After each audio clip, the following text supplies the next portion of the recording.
Hello friends, எப்படி இருக்கீங்க? எல்லோரும் நல்லா இருப்பீங்க. Okay, fine. இங்கே பாருங்கள் ஃப்ரெண்ட்ஸ், நம்ம ஸ்டவ்வெல்லாம் கழுவுன பிறகு நம்ம க்ளீன் பண்ணுவோம் இல்லைங்களா ஸ்டவ்வை. அப்போது ஸ்டவ்வை க்ளீன் பண்ண பிறகு இது வெள்ளிக்கிழமை மட்டும் நம்ம காலையில் பால் காசுறதுக்கு முன்னே, காலையில் எழுந்து குளிச்சுட்டு பால் காசுவோம் இல்லைங்களா, அப்போது நம்ம முன்னாலே ஸ்டவ்வை க்ளீன் பண்ணி வச்சிடணும்.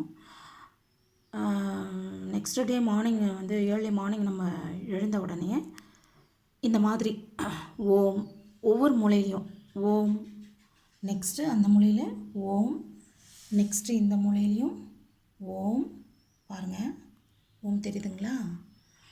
நெக்ஸ்ட்டு இந்த மூலையிலையும் ஓம், அப்புறம் சென்டரில் இந்த மாதிரி போட்ட பிறகு பால் காசுறது, அப்புறம் அரிசி கழுவி போடுறது, அரிசி பொங்குறதும் பால் காசுறதும் இந்த மாதிரி கோலம் போட்ட பிறகு, ஐஸ்வர்ய கோலம் இந்த மாதிரி கோலம் போட்ட பிறகு நம்ம சமையல் ஆரம்பித்தோன்னு வச்சுக்கோங்களேன், கிச்சன் சுபிட்சமாக இருக்கும். வெள்ளிக்கிழமை மட்டும்.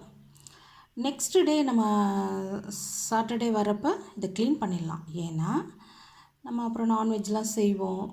அதை மாதிரி செய்யும்போது இந்த மாதிரி கோலம்லாம் இருக்கக்கூடாது, இருந்து அது மேலெல்லாம் செய்யக்கூடாது. இந்த மாதிரி சுபிட்சமான கோலம்லாம் நீச்சமாகக்கூடாது. ஓம்ங்கிறது நமக்கு பிரணவ மந்திரம் இல்லையா? இதெல்லாம் போட்டு நம்ம சமையல் ஆரம்பித்தோம்னா நம்ம உடம்பு ஆரோக்கியமாக இருக்கும், மனசு சுத்தமாக இருக்கும், நம்ம கிச்சனுக்கு குறை இல்லாமல் இருக்கும்.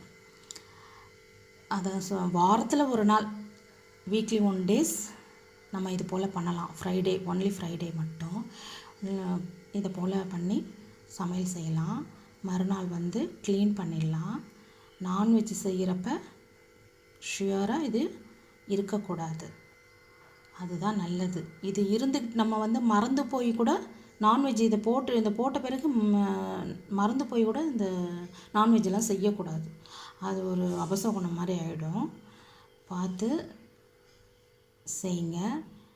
உங்களுக்கு இந்த ஐடியா பிடிச்சிருந்ததுன்னா நீங்களும் இதே மாதிரி செய்யுங்க. எனக்கு கமெண்ட்ஸில் சொல்லுங்கள்.